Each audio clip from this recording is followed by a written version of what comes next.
Our next speaker is Acharya Prashant. Acharya Prashant is an emerging champion of socio-spiritual awakening in the world today. An alumnus of IIT-Delhi and IIM-Ahmedabad, and a former civil services officer, Acharya Prashant is an acclaimed speaker, Vedanta teacher, and the author of over 60 books. Apart from that, he wears various hats: a veganism promoter, an environmental activist, a science activist, a campaigner against superstition, and a champion of essential human freedom. We welcome you on board, Acharya, and we eagerly await your thoughts. Human beings are the only species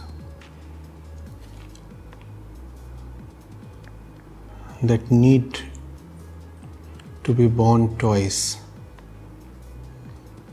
Firstly, in the biological sense, and then, more importantly, in the psychological sense.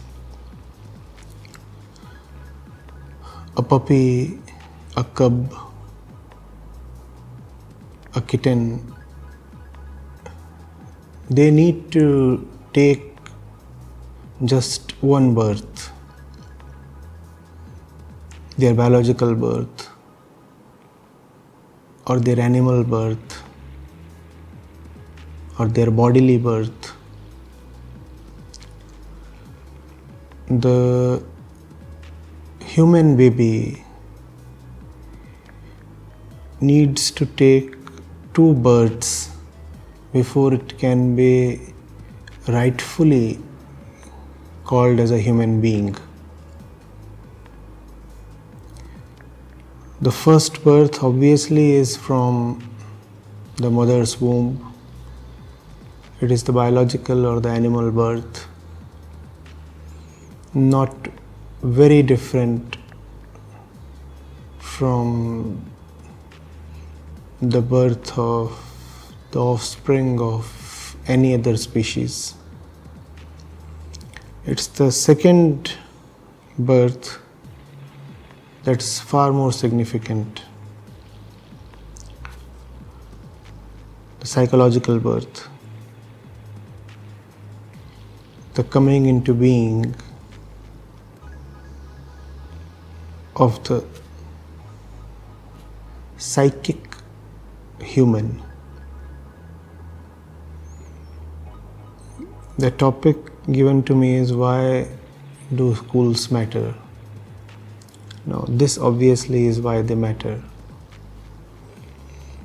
The function of education is to give that all-important second birth to the human being.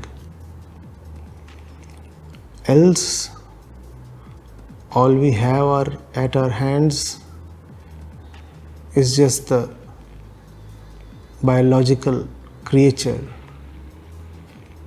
not very different from the animal. So that brings us to the importance and the role of education in schools, in colleges, in families, in society in general.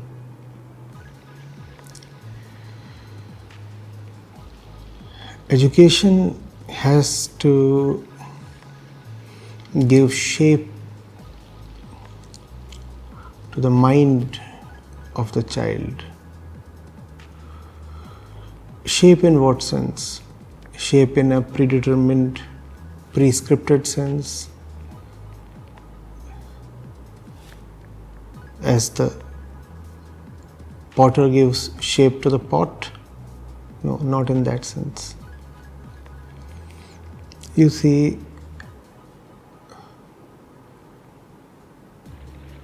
we are born not as a clean slate. The little kid that takes birth, that little biological baby, is a product of millions of years of evolution. And all the imprints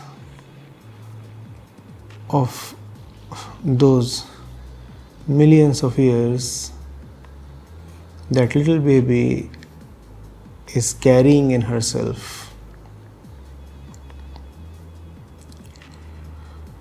those imprints are what brought her to life, but those imprints are exactly what will not allow her to live. It's a strange thing about being human. That which gives us life is also what won't allow us to live. So the child has to be liberated from the marks, the residues, the blemishes, the conditioning of all that forms the mind. If you do not liberate the child from that, then the child will live a very prescripted life. She will know only the biological urges, the biological forces, and her life will be tossed around on the mighty waves of the primordial biological ocean. And there is so much within us to keep us busy through a life that is being wasted on the bodily altar day by day. There is ignorance, there is greed, there is envy, there is lust, there is fear, there is jealousy, and it's so easy to waste away one's life driven by these powerful inner forces. These forces are what we are born with. This is our biological baggage. We bring it into the world right from the womb. That's why the second birth is important. So what's the purpose of the second birth? Why do we need education at all? Why do we need schools? We need schools to clear this biological burden. If clearing sounds too harsh, then we might politely say channelize. We need to channelize it, we need to master it. If we do not master it, we'll be enslaved by it. That's the purpose of education. To provide knowledge, skills, training that inwardly liberate us. Knowledge not just for the sake of knowledge, knowledge for the sake of liberation.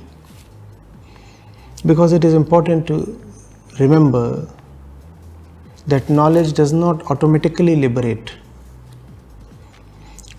Before knowledge can liberate you, you must be taught the value of liberation. And you will value liberation only when you first see as a fact how deeply in bondage you are. So that's what education must do. That's what schools must firstly focus on, bringing the child face to face with the realities of her own self and the world around her. And then knowledge will be purposeful. Then knowledge will not merely be a burden on the mind.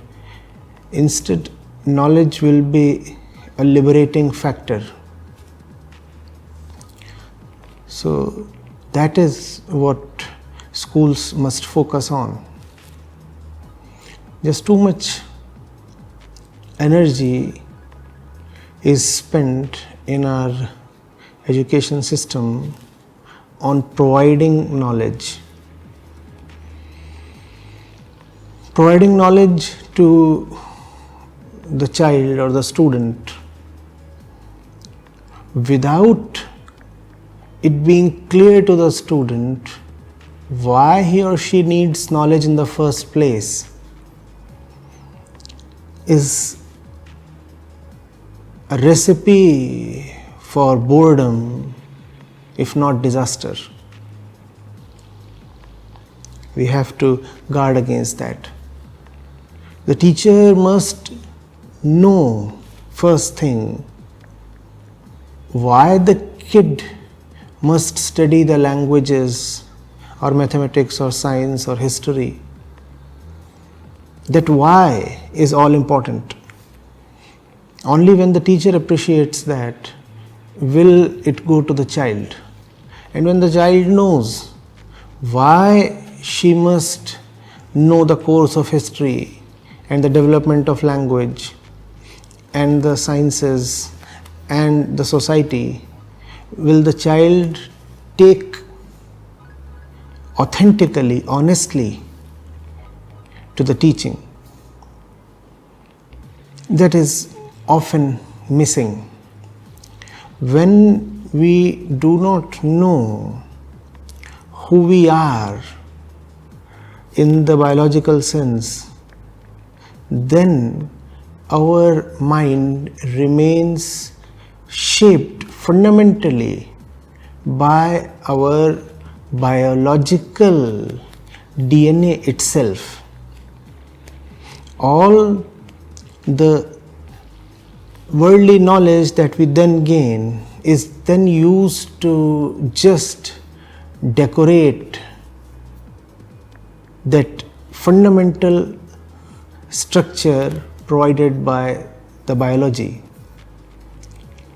That brings us to the phrase shaping the mind that we used earlier in this discussion. So, when we say the purpose of education is to shape the mind, what it essentially means is that you have to allow freedom to the mind to take various beautiful shapes by demolishing the prison of the pre-existing biological shape.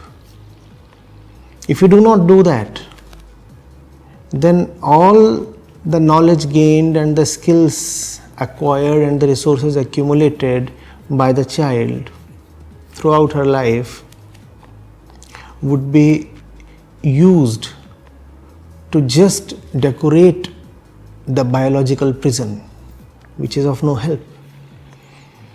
So the default shape, the pre-existing shape, has to be firstly demolished. Only then there is the possibility of great new, free and beautiful shapes coming into being. Education must facilitate that kind of creation. But that creation, it must be obvious by now, can come only through negation.